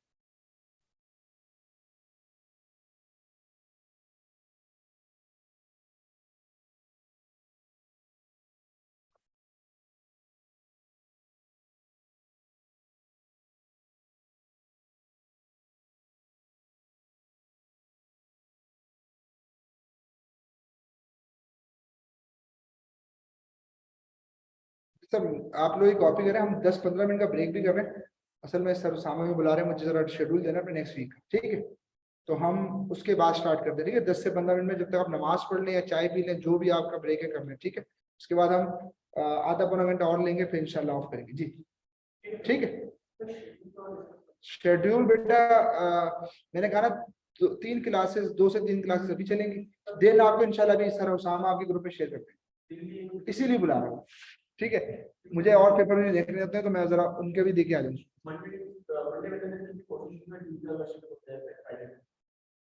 असल में देखो, सिर्फ मेरी अवेलेबिलिटी नहीं देखनी, हमारे दूसरे सेक्शन चल रहे होते हैं ना, कहीं और भी एनरोल्ड होते हैं बच्चे, तो वो क्या करते हैं कि मना करते हैं, सर इस दिन ना लगो, एडमिन का सर खराब करेंगे, मेरा तो मसला नहीं है भाई, ठीक है? तो मैं जरा उससे बात डिस्कस करके आ रहा हूँ, ठीक है? आप 15 मिनट में जब तक नमाज पढ़ लें या जो भी आपका है, चाय वगैरह, ठीक है? आइए।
चले सर, स्टार्ट करें, बिस्मिल्लाह।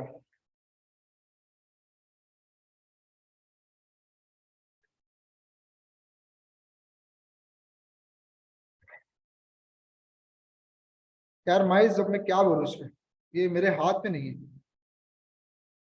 जी, सबको मेरी आवाज क्लियर है?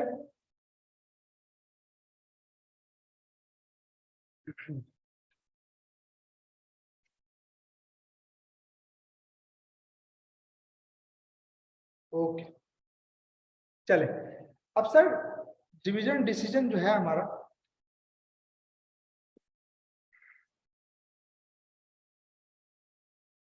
डिविडेंड डिसीजन जो है वो हमारा किन किन फैक्टर से अफेक्ट हो सकता है, उस पर हम बात करना चाहते हैं, ठीक है? और आप जानते हैं कि डिविडेंड का डायरेक्ट ताल्लुक किससे है? हमारी शेयर प्राइस से है, ठीक है? ये पहले बता चुके हैं आपको कि डिविडेंड का डायरेक्ट ताल्लुक हमारी शेयर प्राइस से है। सर डिविडेंड का पहला इफेक्ट जो पॉलिटिकल इफेक्ट हो सकता है, अच्छा ये चीजें जो मैं लिखवा रहा हूँ ये यूं समझें कि एग्जाम में पूछी गई है, ठीक है? तो उसी बेस पे हम बता रहे हैं आपको सारी बात, तो इसलिए इसको लाजमी लिखना है, कोई इसमें इनएफिशिएंसी दिखाई कि ना लिखे, ठीक है? पॉलिटिकल इफेक्ट है पहला। पॉलिटिकल इफेक्ट बहुत ज्यादा आप देखें पाकिस्तान में भी इस टाइम नजर आ रहा होगा, क्योंकि एक स्टेबल हुकूमत मौजूद नहीं है, जिसकी वजह से अनसर्टेनिटी का लेवल बहुत ज्यादा है। तो जाहिर सी बात है, जब कॉर्पोरेट वर्ल्ड में अनसर्टेनिटी है, तो ऑफ कोर्स जो रिटर्न पे कर रहा है अपने डिविडेंड शेयर होल्डर्स को, उस पर भी अनसर्टेनिटी है। उनकी कोशिश इस टाइम कंपनीज की है कि रिजर्व ज्यादा ज्यादा रखा जाए, रिटेन अर्निंग्स को बढ़ाया जाए और डिविडेंड्स को कम दिया जाए, ताकि फ्यूचर में अगर सस्टेन करना है तो रिजर्व होने चाहिए, सिंपल। फिर कमर्शियल इफेक्ट्स हैं, वो तो जाहिर सी बात है कंपटीशन की बेस पे हम बात कर रहे हैं कि जितना कमर्शलाइज होता जाएगी चीजें, उतना ज्यादा कंपटीशन बढ़ेगा और हमारे रिटर्न्स बढ़े चेंज होंगे, जब रिटर्न्स चेंज होंगे तो डिविडेंड चेंज है, ठीक है? और लास्ट में क्या है? Future profitability. फ्यूचर आपके बिजनेस का क्या है, लोग उसको देख के इन्वेस्ट करते हैं। जैसे जैसे ही कोविड आया तो आईटी इंडस्ट्रीज एकदम से ऊपर चली गई। तो कोविड से पहले किसी ने प्रिडिक्ट नहीं किया था कि आईटी इतना ऊपर चला जाएगा, लेकिन जब कोविड एक कंट्री पे शुरू हुआ तो फिर लोगों ने सोचना शुरू कर दिया था कि यार आईटी इंडस्ट्री का टाइम आने वाला है। जैसे अभी इस टाइम की बात करें तो आईटी सेकंड हमारी जो कमर्शियल ये रिटेल इंडस्ट्री है, ये बहुत ज्यादा इफेक्टिव ऊपर जा रही है, ठीक है? आप देखिए मार्ट पे मार्ट खुल रहे हैं, है ना? इम्तियाज ने एक दुकान, एक अंबार लगा दिया अपने स्टोर्स का, इधर से स्पार्को आया हुआ है, उधर से बिन हाशिम एक स्टोर की लाइन खोल के बैठ गया है। हजारों की तादाद में आपको मार्च कराची शहर में नजर आने शुरू।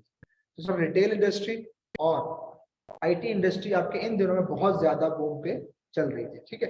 तो सर इसी एस्टिमेशन बेसिस पे आपकी शेयर प्राइसेस जो है वो फ्लक्चुएट करते हैं। शेयर प्राइस का डायरेक्ट ताल्लुक आपके डिविडेंड से है, ठीक है। तो अगर आपसे कोई पूछे कि कौन से फैक्टर्स है जो हमारे डिविडेंड डिसीजन या डिविडेंड को इफेक्ट करेंगे, सर एक डिसीजन आपने याद रखना, ठीक है। हटा दूं, लिख लिया आपने, लिख लो बेटा।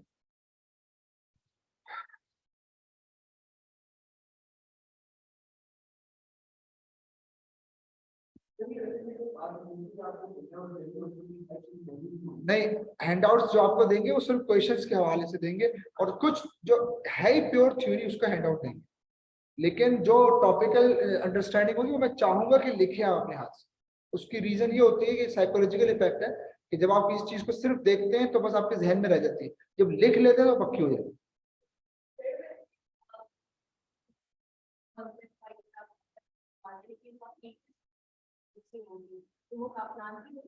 जी मैंने लिखा है ना। हाँ जी, नहीं नहीं, मैं क्लास में भी इंशाल्लाह कराऊंगा और आपको फिर रीडिंग मटेरियल बता दूँ, ठीक।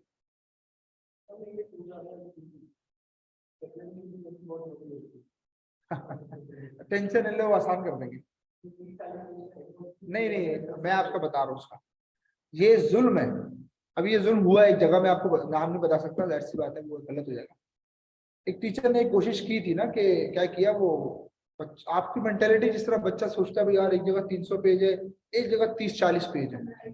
हाँ, तो समराइज वजन करने के चक्कर में टीचर स्टूडेंट को खुश करने के लिए एक ट्राई मारी थी एक टीचर ने।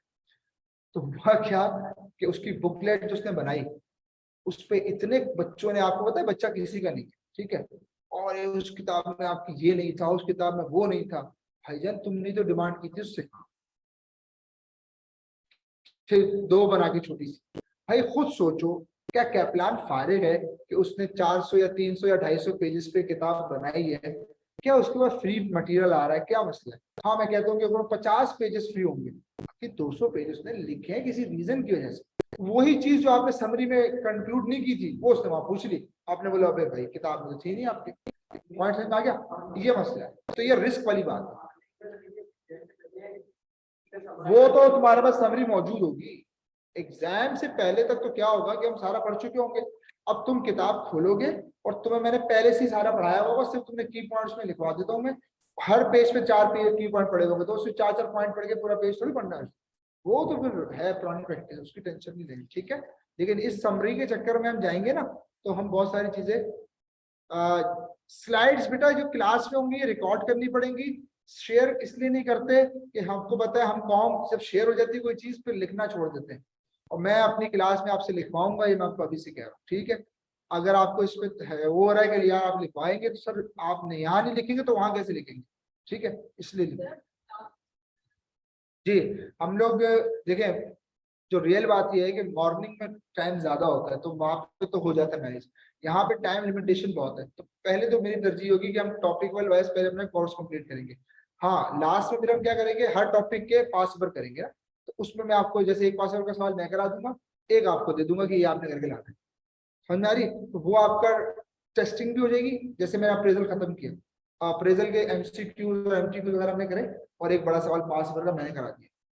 उसके रिलेटेड एक और पास अगर आपका एग्जामिनेशन कि आप एग्जामिन करेंगे अपना को कि हम कितने अच्छा कर रहे हैं परफॉर्म, वो आप घर पे करके लाएंगे। वो जाहिर सी बात है, बच्चे तो नहीं है मैं बिठा के बोलूँ बेटा नकल नहीं करनी, खुद करना है, घर से आप सॉल्व करके लाएंगे, ठीक है। वो आपका हर टॉपिक का टेस्ट इस तरह बन जाएगा कि सर मैंने पास पेपर का इसके सवाल किया, सही है। तो उस पास पेपर का फिर मैं आप लेके आएंगे सॉल्यूशन, वो मैं एवेल्यूएट कर लूँ, सही है। तो यूं हम इसको करेंगे, मैं आपसे बोल दूंगा नहीं प्रॉपर एग्जाम हाँ वो है हमारे पास, ठीक है, आप लोग आएंगे तो मैं लगवा दूँ, ठीक है, आएंगे तो मैं लगवा दूँ, हमारे पास एग्जामिनेशन मटेरियल मौजूद है।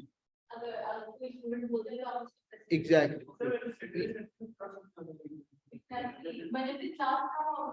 एग्जैक्टली, आप अभी बोल रहे हैं ना सर मैं लगाऊंगा, आप नहीं आएंगे, ये मेरे से लिखवा ले आप कहीं पे। मैं पहले पता थोड़ी बता, मुझे बहुत एक्सपीरियंस चीज होगा ना। बच्चा अभी अभी देखिए आप नए नए, अभी आपको एक चार्ज है एक रीजन है, आप बोले मैं करूंगा, वो होता ये है कि 3 क्लासों बाद फिर किसी की मायू आ जाती है, किसी के घर में तबीयत खराब हो जाती है, सर वो ऑफिस में लेट हो गया था, बेटा ये सारी खाने में रोजाना इसलिए अभी तो आपको मैं वही बात करूँ, अनरियलिस्टिक कोई बात ना करें, रियलिस्टिक बात बता दी मैंने। हाँ अगर आप बोलेंगे तो सर बिल्कुल करेंगे, हमें फिर अच्छा। सबसे अच्छा पता है क्या होता है, मैं आपको पूछ लूँ एज अ टीचर बता रहा हूँ, एग्जामिनेशन के सवाल ही खत्म नहीं होंगे तो आप क्यों किसी टेस्ट की तरफ जाएंगे? वो एग्जाम के सवाल ही तो टेस्ट है आप सबसे ज्यादा रेलेवेंट, वो करके आएंगे हम बता देंगे आपको सर ये कर, ठीक है। तो वो टेस्टिंग इस तरह चलती रहेगी, हर टॉपिक के कंप्लीट होने के बाद छोटे सवाल टॉपिक के अंदर करेंगे, फिर उसके ओटीक्यूज, और फिर लास्ट में जिस तरह अप्रेजल हो, 3-4 टॉपिक है जिसके बड़े सवाल आते हैं, उसके तो हम बड़े सवाल करेंगे, बाकी एमसीक्यू और ओटीक्यूज पे रहेंगे, ठीक। चलो अच्छा जी, अब नेक्स्ट मैं थोड़ी सी बात करने जा रहा हूँ कि कैपिटल एम्प्लॉयड क्या होता है सर, गियर्ड अनगियर्ड स्ट्रक्चर्स क्या होते हैं, थोड़ा सा जनरल ओवरव्यू पे बात करने जा रहा हूँ कि कंपनी जब एक फाइनेंशियल डिसीजन पे जाती है, पहला डिसीजन यही था ना हमारा, हाँ तो अब उस पर थोड़ी सी बात कर रहे हैं। देखो जब हम सोर्सेज ऑफ फाइनेंस की बात करते हैं तो दो बड़े सोर्सेज हमारे सामने, एक डेट है और एक इक्विटी है, या तो उधार से पैसा लेंगे या फिर हम लोन लेंगे या फिर हम शेयर्स बेचेंगे, ठीक है। अभी हमने थोड़ी देर पहले डिस्कशन की थी कि सर कहीं से भी पैसा ले आए आपको उसकी एक कॉस्ट बेयर करना पड़ेगी। मेरी बात गौर से सुनिएगा, मेरे पास टोटल कैपिटल पड़ा हुआ है $100 मिलियन का, कितना है सर? 100 मिलियन। अच्छा सीन कुछ हुआ है कि मैंने उसमें से $80 मिलियन इक्विटी से जनरेट किया हुआ और $20 मिलियन का मैंने डेट लिया हुआ, तो टोटल कितना हो गया sir? 100 million. So there are two sources of finance for capital, ठीक है, अभी existingly, okay. Debt and equity, debt वालों को मैं पे करूंगा डिविडेंड और इक्विटी वालों को पे करूंगा मैं, डेट वालों को पे करूंगा इंटरेस्ट और इक्विटी वालों को पे करूंगा डिविडेंड। 8:30 बजे से पढ़ा रहे हैं, 12 घंटे ऊपर, ठीक है, कहीं भी उल्टा हो सकता है। चलिए अच्छा, आपके एक चैप्टर का नाम है weighted average cost of capital, आपने लिखा भी है ना वो, तो आज मैं जरा पहले बात ये समझा दूं तो वेटेड बोलते क्यों। चूंकि मैं आपसे बोलूं इक्विटी की कॉस्ट क्या है, आप बोलोगे डिविडेंड। एक बात फिर रिपीट कर दूं, जो रिटर्न कंपनी अपने शेयर होल्डर को पे करेगी डिविडेंड, वो कंपनी के लिए कॉस्ट है और आपके जो शेयर होल्डर के लिए रिटर्न है। आपको सर ने जब आपने एफए शुरू किया होगा, FA1 पढ़ना या 3 पढ़ा होगा, तो सर ने एक लाइन बोली होगी क्लास में, क्या? एक का एक्सपेंस दूसरे की इनकम होता है, ये बोला जाता है ना, कि बिल्कुल सही बात। सर कैसे? डिविडेंड पे करने वाले के लिए कॉस्ट है और रिसीव करने वाले के लिए इनकम। तो कॉस्ट हो गई डिविडेंड किसके लिए? इक्विटी के लिए। और डेट के लिए कॉस्ट क्या है? इंटरेस्ट। वेट, अब मैं आपसे बोलूं कि कॉस्ट ऑफ कैपिटल बता दें, और कैपिटल आपने दो जगह से लाए हैं। अब आप बताओ मुझे, डिविडेंड 10% पे करते हैं आप और इंटरेस्ट आप 15% पे करते हैं। मैं आपसे बोलूं कि भाई कॉस्ट ऑफ कैपिटल बताओ, आप बोलेंगे यार मेरे पास तो दो कॉस्ट ऑफ कैपिटल है। मैंने कहा क्यों? आपने कहा सर चूंकि मैंने दो सोर्सेज से पैसा जनरेट किया हुआ है तो मेरे पास दो सोर्स कैपिटल है, कॉस्ट ऑफ कैपिटल। मैंने कहा भाई इसको एक करके दिखाओ, तो सर वो जो हम उसको रेशो की बेस पे, हाँ वो जो रेशो की बेस पे तोड़ के उसको जो एक कॉस्ट निकालेंगे, that will be called as weighted average cost of. क्यों वेटेड का वर्ड इसलिए लगा कि वेट के हिसाब से जिसका ज्यादा शेयर उसकी ज्यादा कॉस्ट। जैसे मैंने कहा कि 80% आपने इक्विटी जनरेट की हुई है, 20% डेट से लेना, सही है। तो सर ये हो गया आपका weighted average cost of capital, इसलिए इसको वेटेड कहते हैं। अगली बात, अगर एक ऐसी कंपनी है जिसमें 100% ही इक्विटी है, कोई डेट नहीं है उसके पास, ठीक है, उसको ऐसा कैपिटल स्ट्रक्चर, जाहिर सी बात है उसकी जो इक्विटी की कॉस्ट है वही उसकी कॉस्ट ऑफ कैपिटल है। अब यहाँ पे वेटेड का वर्ड यूज नहीं होना, क्यों? क्योंकि सोर्स ऑफ फाइनेंस एक है, सही है सर। अब सुनिएगा गौर से, ऐसा कैपिटल स्ट्रक्चर जिसमें सिर्फ और सिर्फ इक्विटी शामिल है, no debt, that is called ungeared capital structure. इसको हम क्या कहते हैं सर? हाँ, अनगियर्ड का मतलब क्या है कि एक ऐसा कैपिटल स्ट्रक्चर जिसमें सिर्फ और सिर्फ क्या हो? इक्विटी मौजूद। और सर अगर आप बोले कि मेरे कंपनी का कैपिटल स्ट्रक्चर गियर्ड है, उसका मतलब है कि आपके कैपिटल स्ट्रक्चर में इक्विटी भी है और डेट भी है। तो सर ये देखिए गौर से, कैपिटल स्ट्रक्चर में बस डेट इक्विटी दोनों है, गियरिंग है, गियर्ड कैपिटल स्ट्रक्चर है, ठीक है। और जहां पर सिर्फ और सिर्फ इक्विटी होगी वो क्या कहलाएगा? अनगियर्ड कैपिटल स्ट्रक्चर। अब सुने, आखिरी टर्म जो रह गई है इस पेज पे वो समझा दूं मैं, that is called capital employed. Sir capital employed का मतलब ही क्या है? एक ऐसा कैपिटल जो टोटल मैंने डिप्लॉय किया हुआ है किधर, कंपनी के अंदर, चाहे मैंने इक्विटी से हासिल किया हो चाहे मैंने डेट से, तो टोटल अमाउंट जो 100 मिलियन हम कह रहे थे वो डिप्लॉय किया हुआ है मैंने पूरा अपने कंपनी के अंदर। This is called word capital employed, कि total money injected in business. ठीक, ये दोनों एक्सटर्नल हो गया। इंटरनल हमारा रिटेन अर्निंग था, हम रिटेन अर्निंग भी यूज कर सकते हैं उसमें असल में अपॉर्चुनिटी का है, लेकिन जब सोर्स ऑफ फाइनेंस पढ़ेंगे ना उसमें रिटेन अर्निंग की सोर्स को शामिल नहीं करते। वो क्या करता है, वो बोलता है कि प्रेफरेंस शेयर इशू कर दिए, ठीक है, जिसपे डिविडेंड फिक्स होता है। हाँ, तो उस पर ठीक है, इसको लिख ले।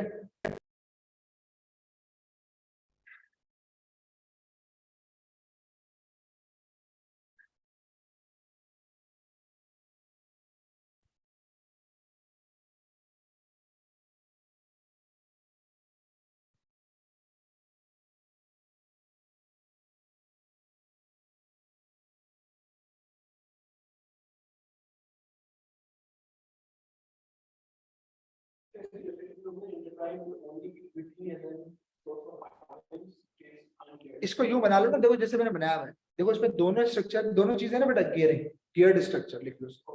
और वो देखो only equity ungeared capital.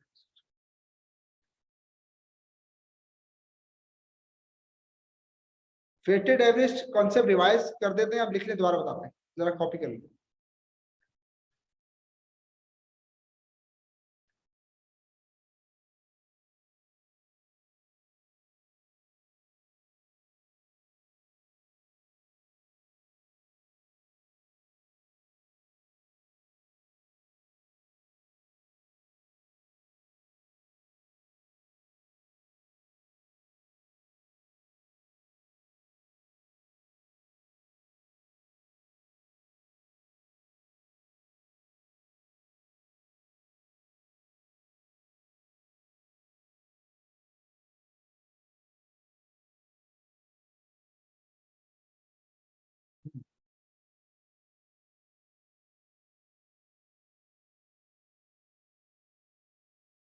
Okay, तो सर ये हो गया एक capital structure, capital employed, geared और अनगियर्ड का कॉन्सेप्ट। ठीक है, कुछ एक दो चीजें और पढ़ लेते हैं फिर हम ऑफ कर लेंगे आज के हवाले से। अच्छा, जो पहला चैप्टर होगा हमारा सर, वो भी से सुन लें, वो इंशाल्लाह हमारा कैपिटल इन्वेस्टमेंट अप्रेजल होगा, जो हमारा अच्छा खासा पार्ट रखता है हमारे पेपर का। आप यूं कह सकते हैं कि 30% पेपर आपका इससे बन जाता है नॉर्मली। 20% के तो पक्का एक जो हमारे पास सेक्शन सी मौजूद है, और जो हमारा सेक्शन ए है उसमें भी जाहिर सी बात है इसके एक दो एमसीक्यूज आ ही जाते हैं। ठीक है, तो सर ये याद रखें कि ये एक इंतहाई इंपॉर्टेंट पार्ट होगा। पहला टॉपिक अगर आप मुझसे पूछे सर हम कौन सा स्टार्ट करने जा रहे हैं, जो अभी हमने पढ़ा, हाँ वेटेड का मैं बताया था, सॉरी दोबारा। देखिए वेटेड का वर्ड इसलिए यूज हुआ था कि कैपिटल एम्प्लॉयड जो है ना मेरे पास, वो दो जगह से आ रहा है, एक इक्विटी से आ रहा है और एक डेट से आ रहा है। अब इक्विटी की कॉस्ट डिविडेंड है, डेट की कॉस्ट इंटरेस्ट है। ठीक है, अगर आपसे कोई पूछेगा भाई तो अपनी कॉस्ट ऑफ कैपिटल बताओ, आप क्या बोलेंगे, इंटरेस्ट का बताएंगे डिविडेंड का बताएंगे? तो इस वजह से ये इशू आता है क्योंकि मैंने दो जगह से पैसा जनरेट किया हुआ है। ठीक है, अब मुझे कैसे बताऊं कि मैं एक कॉस्ट कौन सी है, तो वो जो एक कॉस्ट में कैलकुलेट करूंगा ना sir, that will be called as weighted average cost of capital. अगर इसको मैं समझा दूं कुछ यूं, तो यूं देख लेंगे और से, यहां देखिएगा, सोर्स, अमाउंट, कॉस्ट और weighted average cost of capital. ये हमारा पूरा चैप्टर पढ़ेंगे इंशाल्लाह, डिटेल में पढ़ेंगे। सोर्स है एक इक्विटी और एक है मेरे पास डेट। इक्विटी से मैंने 80 मिलियन जनरेट किया हुआ है और डेट से मैंने 20 मिलियन जनरेट किया हुआ है। इसकी कॉस्ट 10% है और इसकी कॉस्ट लेट्स सपोज 5, चलो इसको 5 कर लेते हैं, इसको 10 कर लेते हैं, डिविडेंड नॉर्मली कम होता है। चलिए मल्टीप्लाई करके बताएं जरा,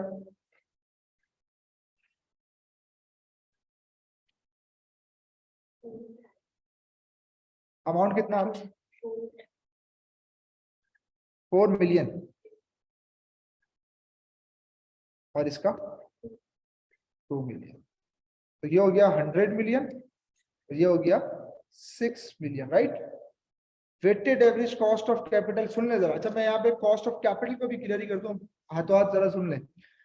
कॉस्ट का मतलब क्या है कि that you will bear to acquire something. मैं अगर लोन लेता हूं बैंक से, तो उसको यूज करने के लिए जो मैं ऊपर एक इंक्रीमेंटल कॉस्ट पे करूंगा, जिसको मैं इंटरेस्ट कह रहा हूं, तो वो क्यों पे कर रहा हूं? क्योंकि आप उसका पैसा भी तो इस्तेमाल कर रहे हो। तो यूं समझें कि आपकी कंपनी में जो कैपिटल मौजूद है, उसको इस्तेमाल करने की जो कॉस्ट है, that is called cost of capital. मैंने 100 मिलियन अरेंज किया ना, अब मैं आसान आसान बातें कर रहा हूँ।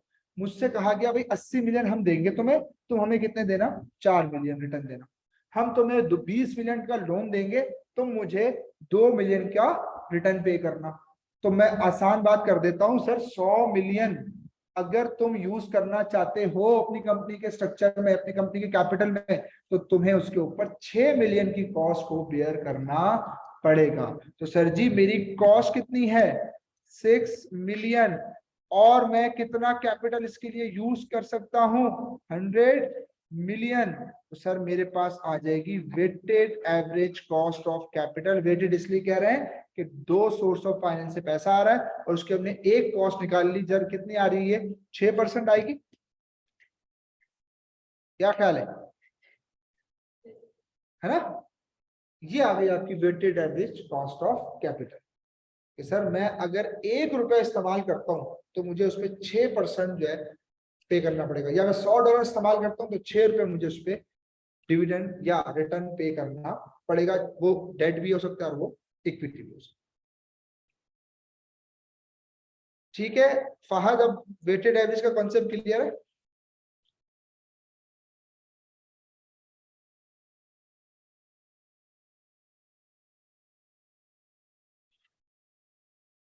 ओके ठीक है सर, तो इंशाल्लाह पहला हम जो पार्ट स्टार्ट करेंगे, दैट विल बी अप्रेजल। ठीक है, कैपिटल इन्वेस्टमेंट अप्रेजल, वो हम स्टार्ट करेंगे फिर नेक्स्ट क्लास से। ठीक है, अभी वैसे भी एंड की तरफ जा रहे हैं, तो नेक्स्ट क्लास आपकी सर उसामा आपसे शेयर कर देंगे ग्रुप में।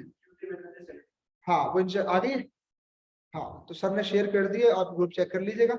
इंशाल्लाह उसी के अकॉर्डिंगली हम क्लासेस को चलाएंगे। ठीक है, तो जो भी रिक्वायरमेंट्स वो पूरी कर लीजिएगा, ताकि हम प्रॉपर फिर कोर्स को तेजी से आगे बढ़ाएं। जी ऑनलाइन कोई सवाल है तो पूछे, वरना हम अपनी क्लास को यहाँ रोक रहे हैं आज।